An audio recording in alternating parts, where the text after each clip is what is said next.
at FXTM Forex Time, who's sponsoring our class tonight. FXTM is one of the world's leading Forex providers, having been around in the industry for many years, receiving many awards, and is considered one of the best brands to trade with. Forex Time is regulated, so you know that your trading is safe at all times. And depending on where you're located, they have different regulations, and they fit in all the jurisdictions they offer their services in. They also very nice promotions.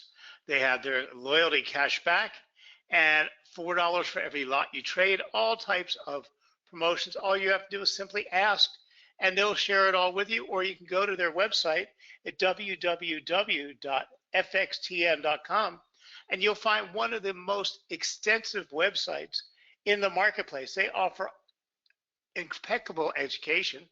They offer incredible support materials, and everything is upfront and available to you. They also have some of the best live educational webinars and educational videos. If you want to learn how to trade Forex or you're new to the markets, it is one of the great places that you can start your education. They're also now sponsoring that Sahara team, so you can trade with a world-class winner at all times.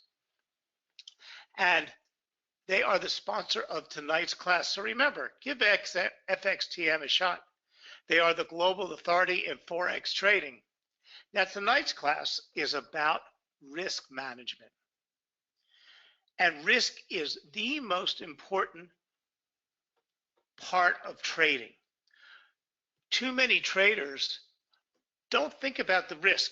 They think about losing their money, but they don't actually understand that you can balance your risk, and that deciding how much risk you can afford per trade, or what risk you're subjected to, or what your possibilities are of losses, can enhance your trading and your success rate. Because a good trader will balance out his risk to profit or profit to loss ratio and determine ahead of time if it's even worth making the trade. And this should all be part of your trading plan. Now, many novice traders begin trading without a trading plan. Trading plan is not a strategy. It incorporates your strategy. A trading plan is a breakdown of every decision you will make before you enter a trade. For instance, if you decide you're only going to trade on Monday, Wednesdays, and Fridays, that's part of your trading plan. So you make sure that plan tells you not to trade on Tuesdays. Or maybe you only want to trade while the European and Asian sessions are open, or only after the Asian sessions. This is part of your trading plan, because these become the rules that you follow. And all of these rules have to be checked off before you actually make a trade. And your trading strategy, what indicators and oscillators, how you're going to make your decision to make a trade, what your entry points are, what your exit points are, all of that is part of your trading plan. Now, strict money management and risk control is essential to achieve long-term success in the markets. The high level of leverage available to traders makes it important to manage risk exposure to avoid over-leveraged positions. And this is what happens. Too many traders get in a trade because they think they're going to make 100 points, but don't realize they're exposing themselves to 400 points of risk. Well, that's not a good trade, because inevitably you're going to end up losing, and you'll lose more than you could have made. So successful money management aims foremost at the preservation of initial trading capital. Now, we're going to look at some tips at how you should set up your money management and your risk management skills. But leverage is one of the deceiving things, one of the great things about trading in Forex, but it can be deceiving. Because even though you're only putting up $1,000, doesn't mean you can only lose $1,000. So you have to understand what your exposure is. So leverage can be defined as the amount of the trading position you can control with any given amount of margin. It is money placed on an account as collateral. Also, the leverage ratio is the ratio of the amount of leverage to the amount of margin. In practice, a leverage ratio of 50 to 1 means that you could control $50,000 worth of a position with just $1,000 on deposit. So you have the possibility of losing that $50,000. Now, granted, Forex currencies or commodities don't move in that great of a realm. Even when the markets get very volatile and you hear that the euro lost 200 points today, that really isn't much. If you had a $50,000 position and it lost 200 points, you would be out of your pocket probably your $1,000. But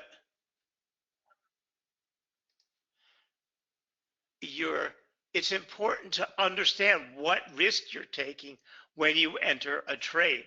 While professional Forex traders generally trade using the credit lines that banks or their counterparties extend to them, retail Forex traders have to master this concept of leverage, since they are usually required to trade on margin rather than credit.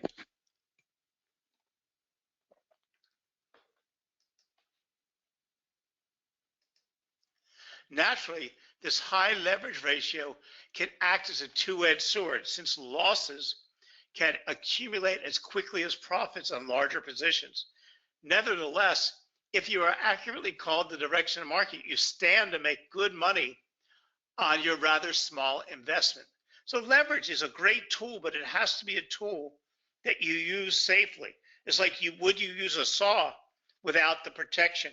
Would you use a saw when a child is around? Would you put your thumbs close to the saw blade? No, because you always want to manage your risk. You don't want to ever expose your thumb to that saw blade. Furthermore, traders need to keep close track of their margin requirements for open Forex positions, since many retail Forex brokers will simply close out losing positions when a situation arises where margin in the trading account has been used up due to adverse market movements. And this is something that affects small traders and novice traders, because you don't have enough funds in your account except to cover the bare margin, and you have too many trades going on simultaneously. And you need to constantly monitor everything that is happening. And many new traders tend to only see the profit, and they don't see the loss. But what they also don't see is how much loss they're exposed to. So they set their stop losses way too close. So they could be completely right, but they get stopped out of the market because they couldn't predict the right volatility or swing in the marketplace. So their winning trades end up as losing trades. Now, one of the most important things is if you can build a trading plan and incorporate your risk management and your money management inside your trading plan, you'll find that you'll be able to adopt and maintain a neutral trading style. That means being detached, getting your emotions out of the market, okay, not getting excited because you're following the rules of your trade. The excitement of real-time trading and the thrill of seeing an investment rise or fall can sway anyone. And believe me, I've been trading for 40 years and I still get overly excited. Okay. You tend to let your emotions, your excitement, your adrenaline either make you compound trades, or you forget to move up your stop loss, or you let your trade ride too long because you stop following the plan of your trade that incorporated all of your risk management and your money management skills. If you expect an asset to go up 100 points and it's going up, do you want to ride it to 125? No. You take your take profit where you set in your trading plan. Now, a trading plan can be adjusted, not in your trade. You can sit down and decide, yes, well, maybe this report came out much better than expected. So the euro will rise more than I had predicted. So I will let my trade run, but you make a solid decision. You don't let your emotions sway you.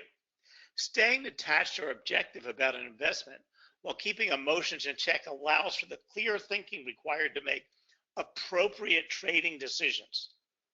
Keeping a neutral outlook as trading occurs allows the larger picture to be evident and ensures that the planned trading style is fulfilled without being biased by temporary changes.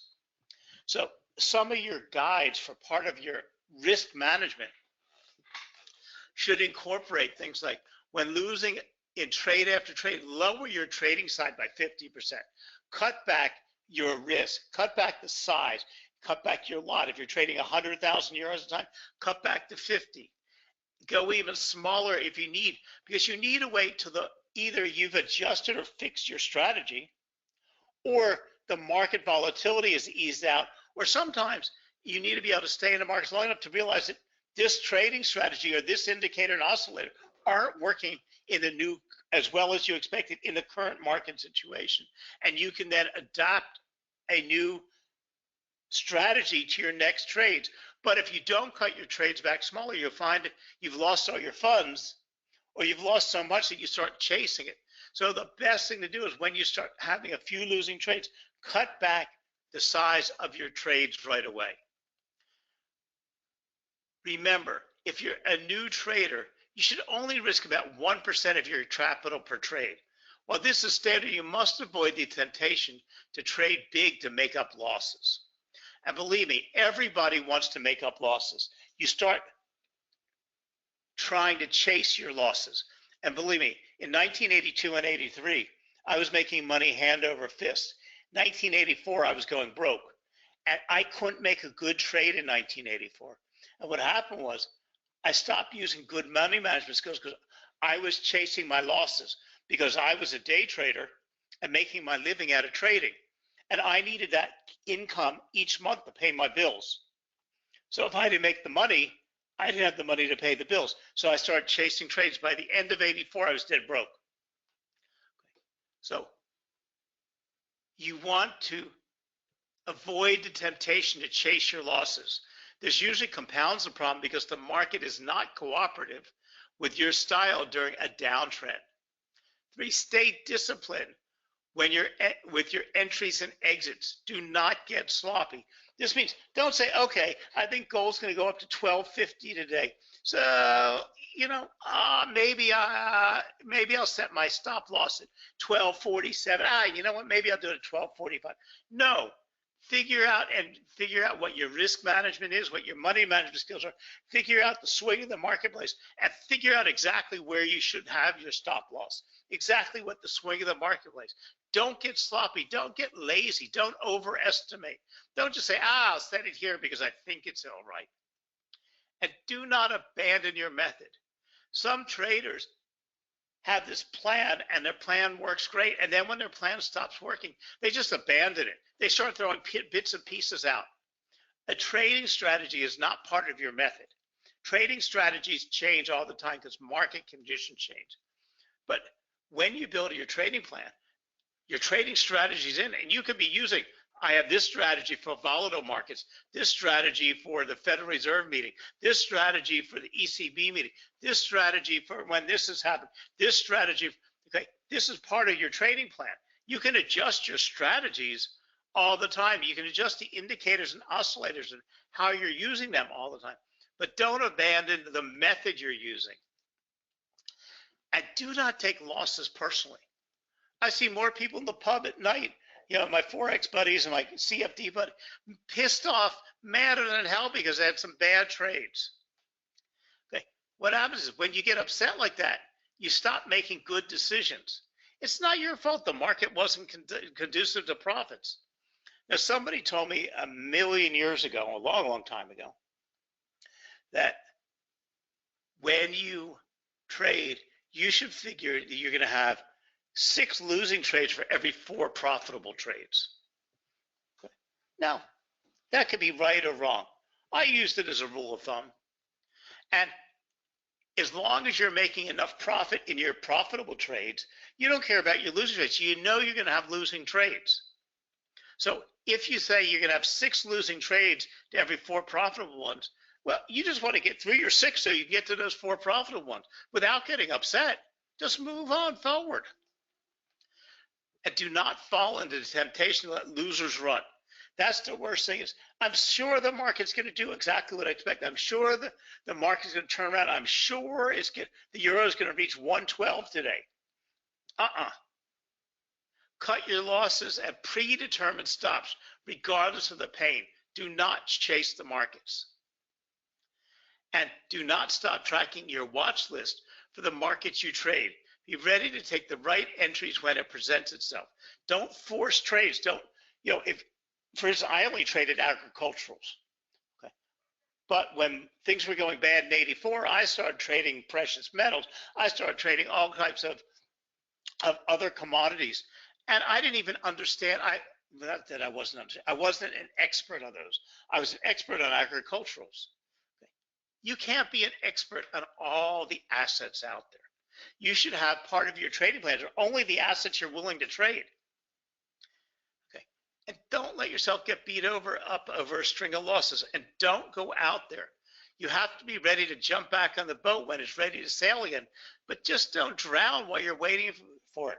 Okay. Sometimes maybe you should leave the market for a week or for a day. Skip a day of trading. Okay. Let the things just move around you. But always, always be in control. Okay. Paul Tudor Jones is a very well-known trader and investor. I got this quote from him, and I thought it summed it up really well. Where you always want to be in control, never wishing, always trading, and always first and foremost protecting your ass. That's why most people lose money as individual investors or traders, because they're not focusing on losing money. Okay. When you focus on profit as opposed to possible losses, you get all messed up. They need to focus on the money that they have at risk and how much capital is at risk in any single investment they have. If everyone spent 90% of their time on that and not 90% of the time on the pie in the sky ideas of how much money they're going to make, then they'll be incredibly successful traders. Now, online trading is set up as a rather risky endeavor. Okay. I always encourage new traders to go easy on the risk as they get started. This system is somewhat rigged to encourage risky behavior. It's like anything else. When somebody offers you a big thing for a little cost, you get yourself suckered in. They're not trying to sucker you in. Nobody's trying to sucker you. It's like when you get your first credit card in the mail, and you get this credit card in the mail, it's got a $5,000 limit on it. You go out and spend it all. You got new suits, new clothes, new everything, new dishwasher, because you don't stop to think you're going to have to pay it back. Because credit cards do the same thing. As when you have this big spending power put in front of you, sometimes we go hog wild. Now, if you're smart and you manage your credit card bills and you manage how much you spend on the credit cards or how much your wives and kids spend on the credit card, you do all right. Well, you shouldn't be the same thing in trading. The number one thing that you can do is manage your risk, is to never trade money that you can't afford to lose. Sometimes people skip the one thinking that won't happen to me, but it really will affect your trading performance. Like I told you, in '84, when I needed to cover my bills with my profits, I got riskier and riskier. When you need to make the profit, when the money you're trading with isn't your investment money, your extra money, you're free to whenever you make profit on money, you let this overshadow your decision-making process and you make wrong decisions. If you're trading money you can't afford to lose and you lose significantly or even face the threat of losing significantly, your decision-making will be compromised and mistakes will happen. The second important thing is that you need not let your eyes be too big for your stomach. And this is a big problem in the markets. If you don't know what this means, it means start small. Make your trade sizes appropriate for your account balance. Now, US brokers and now most European brokers are only offering trades of 50 to 1. Now, when we talk about leverage, I'm talking to an international audience here. And leverage, the maximum leverage is set by the regulator in your country. So when we're talking to 51, the new FCA regulations are 50 to 1. Each country and each regulator has a different maximum. So you can see what the maximum is on your, when you log in based on where your home country is and what the regulator is. But that doesn't necessarily mean you need to be thinking of, you don't need to use all the leverage that's available for you. Trade what you are safe and able to trade. This means you shouldn't be opening $100,000 trades with a $2,000 account. This is no need to make huge percentages every day on your money, because it's not going to happen. It's more important to make continuous percentages rather than large ones. Look, if you got $10,000 in your account and you start, before you open your account, you say, okay, at the end of the year, I'll be very happy if I have $15,000 in my account. That means you made a 50% profit. Okay. Well, you're not going to make that on one trade. If you can make a little bit of profit on every trade, at the end of the year, you end up with a lot of money. Okay. So you say, I have a couple losing and a couple winning, and each week I want to end up with $500 in profit. At the end of the year, you end up with what?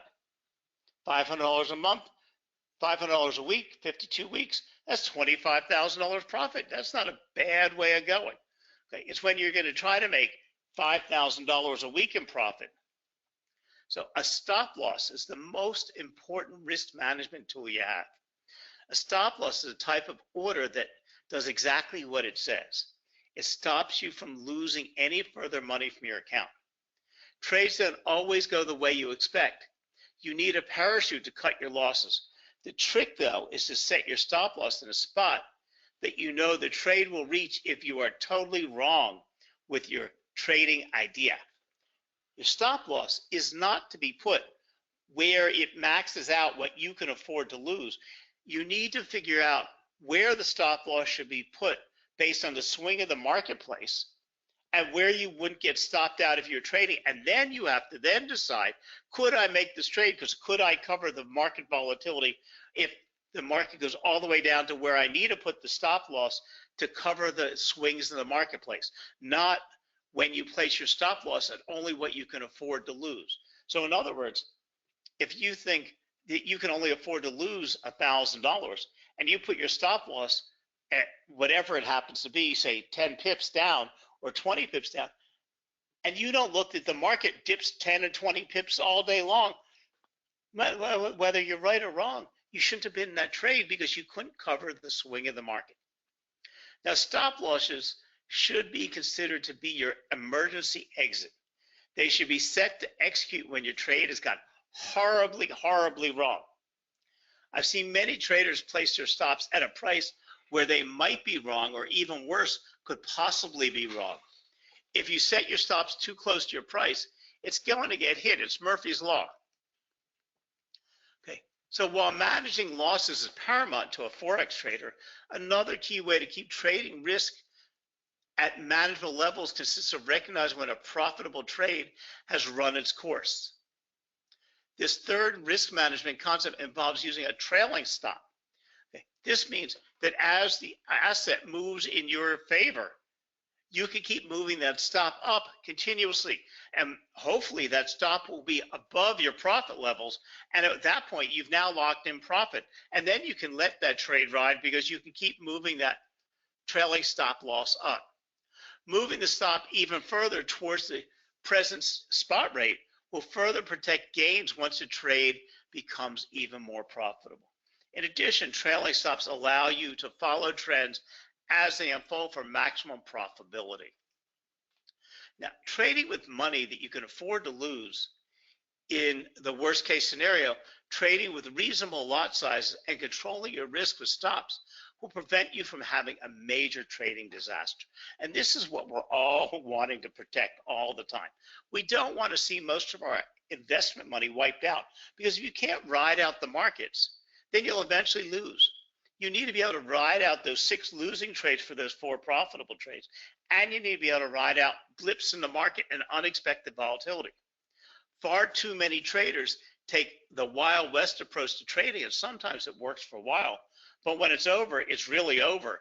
they tend to walk away with empty accounts. And then they want to blame it on the brokers. But it's not the broker's fault.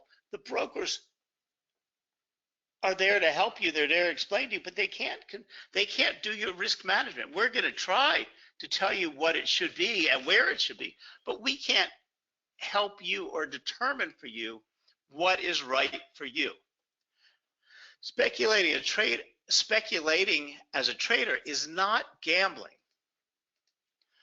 The difference between gambling and speculating is risk management. In other words, when speculating, you have some kind of control over your risk, whereas in gambling, you don't.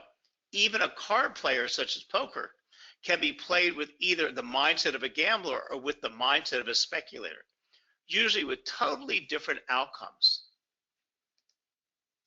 So the other tool that you have is your take profit orders. Take profit is part of your trading plan. At what point will you be happy exiting the market with the profit? You can set your take profit points to automatically be triggered. Okay. And this becomes very, very important because you don't get overconfident in the market. You take what is necessary or what you had predetermined. Now, there are many different strategies out there for protecting risk, and we're going to talk about a couple different ones here. So one of the biggest and most popular ones amongst retail traders, especially new traders, is called martingale. Martingale became very popular with the growth of retail online investing. Then we have anti-martingale, and then we have purely speculative. Speculation comes from the Latin word specularati, meaning to spy out or look forward. Now, martingale, which is very popular with new traders, I don't know, I get so many calls from people saying, I like to use martingale. I follow the martingales. Well, I find most of martingale is absurd.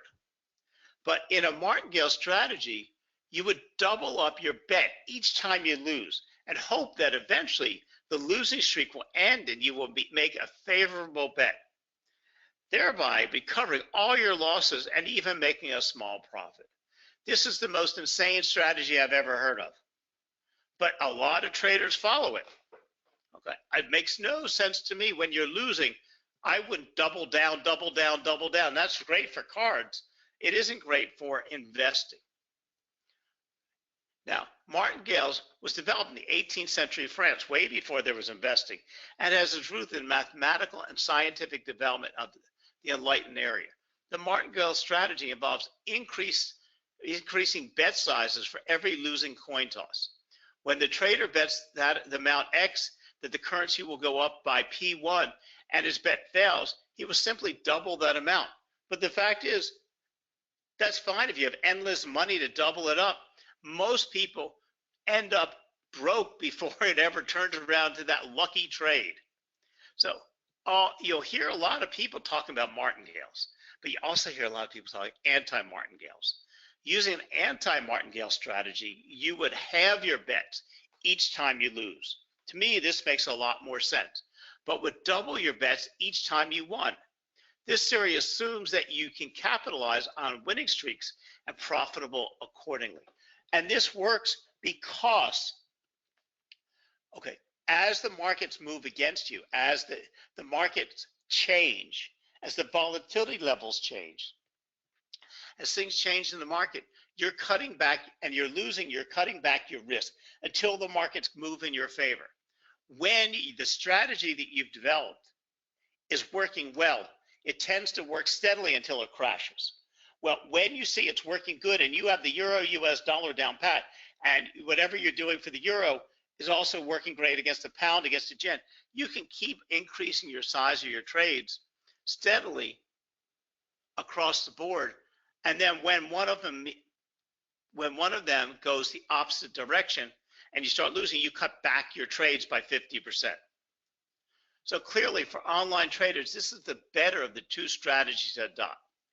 It is always less risky to trade your losses quickly and add increases to your trade size when you are winning.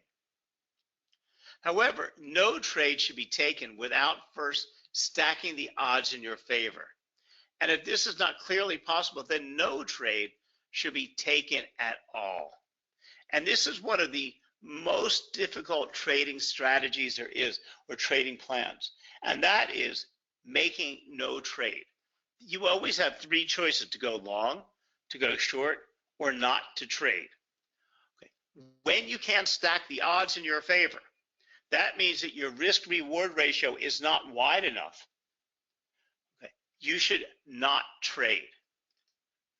Now, how do you know when it is wide enough? Okay. Well, a lot of us base it on a couple rules. So first, let's remember the 2% rule. 2% or more per trade is highly recommended guide for everyone to follow.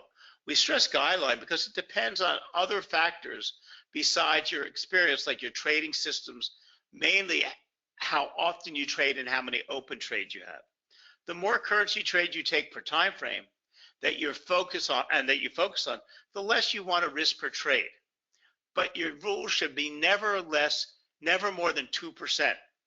And if you're a newbie trader, never more than 1% of the capital that you have in your account. So if you have $2,000, you should only be trading with $1,000. Okay.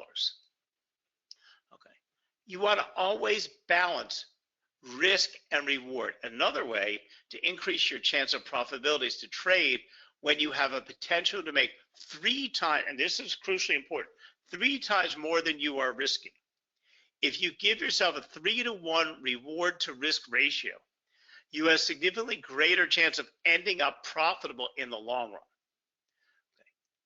Too many traders don't weigh the risk to reward ratio.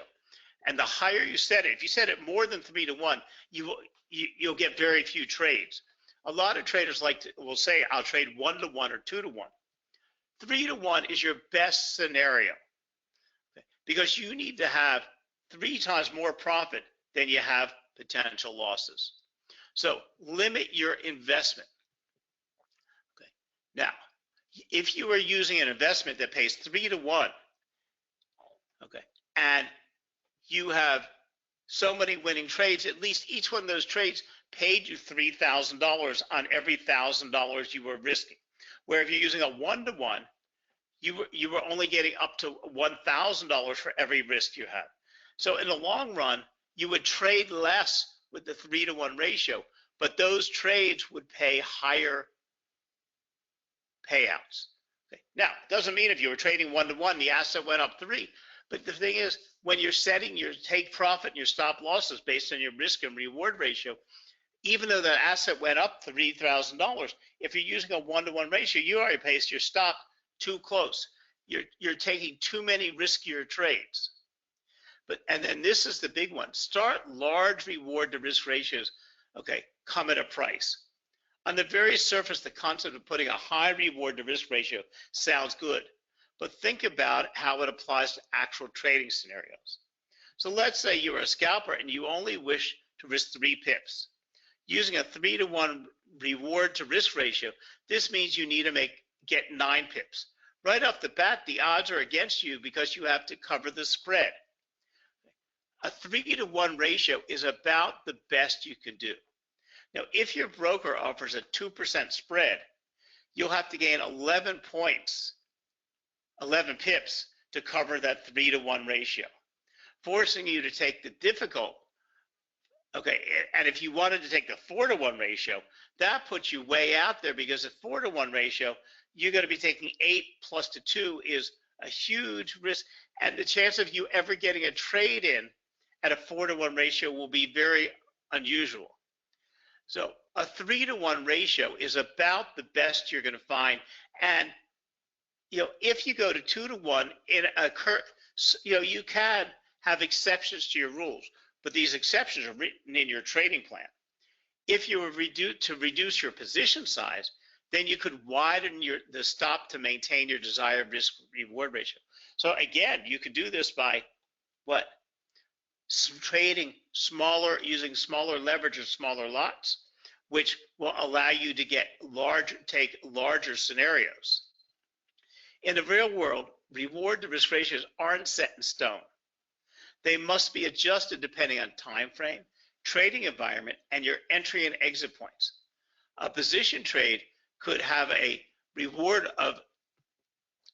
to risk ratio as high as 10 to 1, while a scalper could go as little as 0.7 to 1. Now, if you build your trade in your trading plan, and forget your risk reward ratio, because too many people want to adjust their trading plan to fit their risk reward ratio. It's backwards. What you do is you build your trading plan, then you look at the asset. Okay, you say where you can put your stop loss, where you can put your take profit on the proper markets. Then you go back to your risk reward and at your account size and decide, does this fit into my trading scenario to make that plan? Because a lot of times you say, oh, look at that, the euro should go up 100 points when this happens, but it could fall as much as 200 points. You've done that analysis. Doesn't matter how much money you have in your account at that point.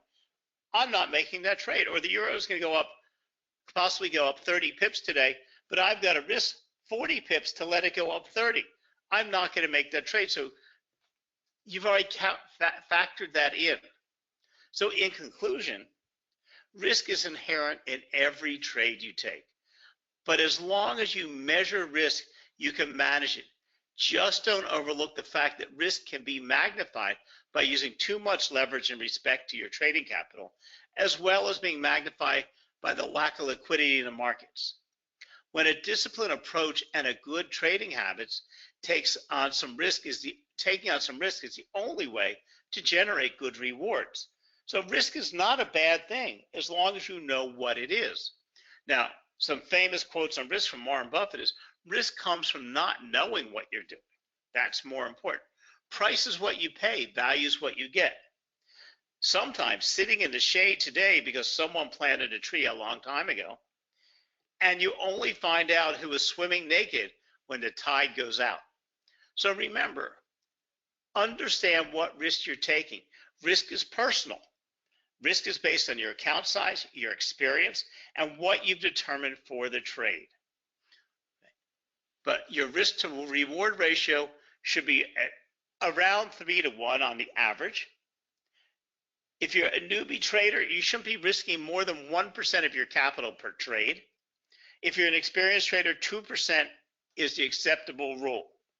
So if you keep these factors in mind and you actually build yourself a trading plan, and look, I've been trading for 40 years now, and I actually have my trading plan written down. My trading plan is photocopied, a blank, and I fill in every line of my trading plan, and I have books and binders behind my desk with every trade I've ever made and every plan that I've ever used.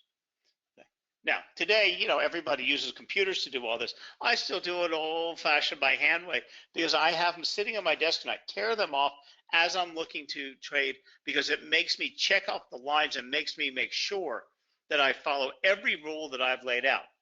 And if you're not sure how to build a trading plan, we have a whole class on building a trading plan. And we'll give you a general outline in that class because building a trading plan is very, very important. So if you want to learn more about building a trading plan, join us for our class, How to Build a Trading Plan. And on that note, I'm going to say goodnight to everybody. Again, go to www.fxtm.com. And if you go over to the education, click on their webinars or their education. If you go over just to education and look down under education and look down for trading plans, they have a generic one set up for you that you can follow along, or look under their webinar section, sign up for the webinars that are coming up and learn with their webinars. So again, go to www.fxtm.com. So thank you very much for joining us, and thank you for supporting FXTM. Thank you for listening to me tonight, and thank you for being part of investing.com. Have a good night now, and we'll talk to you again real soon. Bye.